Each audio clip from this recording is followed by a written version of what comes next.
Hello everyone, welcome back to my channel. आज था ECG PO का एग्ज़ाम और हो गया। और मैं भी अभी 10 मिनट पहले ही आई हूँ। अब बात करते हैं कैसा एग्ज़ाम आया था, क्या-क्या पूछा था और क्या मेरे अटेम्प्ट्स रहे। सीक्वेंस था सबसे पहले रीज़निंग, फिर था I think English, computer, then GA, then quants, ये था। बात करते हैं रीज़निंग की कि रीज़निंग में क्या-क्या पूछा था। तो रीज़निंग में मोस्टली पज़ल थी। आई थिंक 5 या 6 पज़ल होंगी। उसमें पज़ल का लेवल भी एकदम नॉर्मल था, आराम से हो जा रहा था 3-4 मिनट के अंदर मैक्सिमम, ये मैक्सिमम है, आराम से हो जा रही थी। पज़ल कौन-कौन सी थी? डेज़िग्नेशन बेस्ड पज़ल आई थी और आई थिंक इसमें नहीं, इसमें वेरिएबल नहीं था। और एक पज़ल थी वो वाली एज बेस्ड पज़ल थी, उसके साथ वेरिएबल भी था। सर्कुलर सिटिंग अरेंजमेंट था जिसमें 8 लोग बैठे थे इनसाइड, उसके साथ भी वेरिएबल था। 14 वो पहला रो वाली आई थी जिसमें 14 लोग थे, 7 नॉर्थ 7 साउथ ऐसे देख रहे थे। और बॉक्स बेस्ड पज़ल थी एक, उसके साथ वेरिएबल था। हाँ, ये वाली पज़ल थी एक। और इसके अलावा बाकी इनेक्वालिटी तो नहीं थी।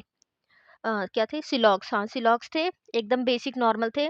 उसके अलावा वो था क्या कहते हैं, हाँ, इनपुट आउटपुट था, वो नॉर्मल था, बेसिक एकदम ईज़ी था, बन गया था, मतलब आराम से हो गया था। उसके अलावा चाइनीज़ कोडिंग थी, चाइनीज़ कोडिंग भी बन गई थी। और इसके अलावा हाँ, वो थे डाटा सफिशिएंसी के क्वेश्चन थे, 4-5 थे।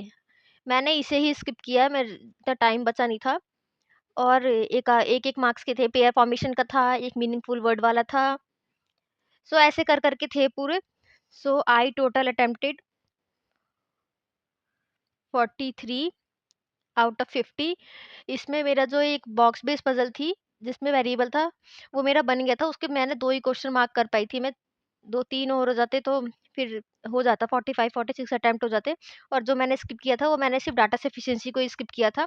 टाइम नहीं बचा था, ऐसा नहीं था कि वो हो नहीं पाती, पर मुझे उस टाइम पे लग रहा था कि हाँ, काफ़ी बड़ी है, मैं इसको अभी अटेम्प्ट ना करूँ, तो ये मैंने स्किप किया था। अब बात करते हैं इंग्लिश की।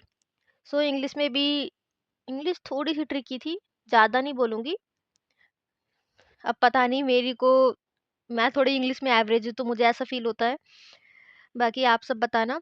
इसमें 2 आरसी आई हुई थी। एक आरसी थोड़ी ट्रिकी थी, एक ईज़ी थी। बाकी आरसी में जो वोकैब के क्वेश्चन थे वो तो ईज़ी थे, ज़्यादा कुछ टफ नहीं था। उसके अलावा एक क्लोज़ टेस्ट था। क्लोज़ टेस्ट भी ईज़ी था, ज़्यादा कोई टफ नहीं था। हो जा रहा था मतलब, बट हाँ, ऑप्शंस बहुत कन्फ्यूज़िंग थे कि हाँ, क्या हो सकता है, मतलब ऑप्शंस बहुत ज़्यादा ही कन्फ्यूज़िंग थे। उसके अलावा वो थे सेंटेंस रीअरेंजमेंट थे, वर्ड स्वैप थे। और भी था, याद नहीं आ रहा। सो इंग्लिश में मैंने टोटल अटेम्प्ट किए हैं 30 30 करे हैं मैंने इंग्लिश में आउट ऑफ 40। जिसमें से कि मैंने जो स्किप किया है वो है, एक आध तो मैंने क्वेश्चन आरसी के स्किप किए हैं, जो कुछ इन्फ्रेंस बेस्ड होते हैं, उसको मैं स्किप कर देती हूँ अगर वो नहीं मुझसे सॉल्व हो रहे होते तो। और मैंने स्किप किया है जो एक सेंटेंस लिखा होता है, इसमें से करेक्ट सेंटेंस कौन-सा है वो बताना था, वो मैंने स्किप किया था। एक मैंने क्लोज़ टेस्ट का क्वेश्चन स्किप किया है।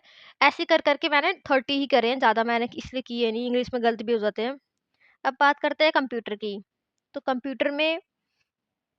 कंप्यूटर तो बहुत ही ईज़ी लगी मुझे, मुझे नहीं पता था कि इतनी भी ईज़ी आ जाएगी। कुछ-कुछ में मेरे को लग रहा था कि क्या हो सकता है, कुछ-कुछ में बहुत कन्फ्यूज़ थी। तो मैंने टोटल 18 किए हैं कंप्यूटर में, 20 में से। जिसमें से कि 2 मैंने वो वाले छोड़े थे जो बाइनरी में आई थिंक कन्वर्ट करना था, वो मुझे आता ही नहीं था, मैंने उसे देखा ही नहीं। वही दोनों छोड़े, बाकी मैंने कर दिया था। ज़्यादा गलत नहीं होंगे, गलत होंगे भी तो 1-2 ही गलत होंगे क्योंकि कंप्यूटर में मुझे आते थे। अब बात करते हैं जीए की। जीए की ज़्यादा बातें नहीं करेंगे क्योंकि जीए हमेशा कुछ भी आ जाता है जीए में। अब वो मुझे नहीं आता था या मुझे नहीं पता क्या आया था, मेरे को नहीं आता था। बट हाँ, कुछ-कुछ क्वेश्चन मुझे आते थे, 7-8 क्वेश्चन मुझे आते थे, बाकी मुझे नहीं आते थे। मैंने गेस वर्क ही किया है और मैंने किया है, ऐसा नहीं बोलूँगी कि मैंने तुक्के नहीं मारे हैं, मैंने मारे हैं, इसलिए मैंने जीए में अटेम्प्ट किए हैं।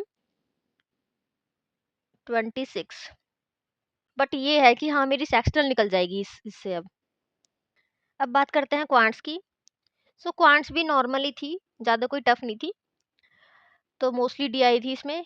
तो एक डीआई थी कार की और बाइक की। I think car sold, bike sold, ऐसे था, अलग-अलग डेटा दिया हुआ था, तो वो आराम से हो गई थी। उसके अलावा एक डीआई थी जिसमें ए-बी-सी था। ए का डेटा दिया हुआ था लाइन ग्राफ में, तो उससे हमें डेटा हमें मिल गया था, और बी की वैल्यू टेबल ग्राफ में दी हुई थी, और सी, ए और सी का रेशियो दिया हुआ था। जो ए की वैल्यू हम निकाल ए की वैल्यू तो हमें पता थी, उससे हमें सी की वैल्यू निकालनी थी, तो यही डेटा था।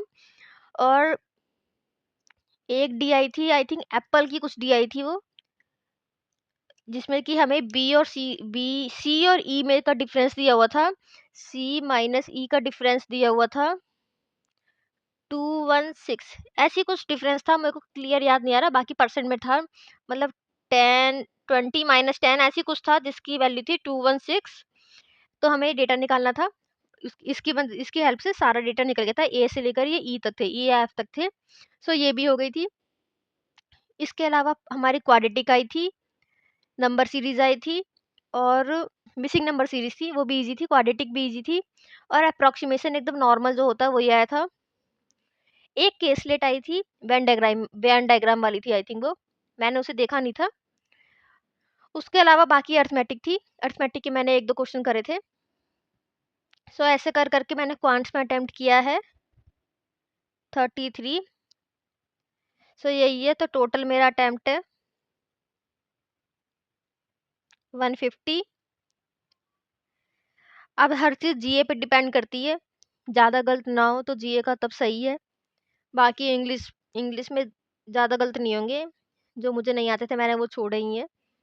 कंप्यूटर में भी एक दो गलत हो जाएंगे, बाकी रीजनिंग और क्वांट्स और रीजनिंग तो 100% एक्यूरेसी से है। सो यही था ओवरऑल मेरा अटेम्प्ट। बाकी आप बताना। और हाँ, इसके अलावा डिस्क्रिप्टिव भी आया था, तो डिस्क्रिप्टिव पे मैंने लिखा था, उस इन्फ्लेशन वाले पे ऐसे लिखा था, वो इन्फ्लेशन वाला ही मुझे थोड़ा सही लग रहा था, तो मैंने इन्फ्लेशन पे किया था। और जो प्रेसी राइटिंग थी वो मैंने उस पे करी थी, ई कॉमर्स वाली, तो वो भी हो गई थी। सो यही था ओवरऑल मेरा एनालिसिस। अब देखते हैं क्या रहता है। आप भी बताना, आपने क्या किया, आपका कितना अटेम्प्ट रहा। So will see you in next video, till then like share and subscribe. Thank you.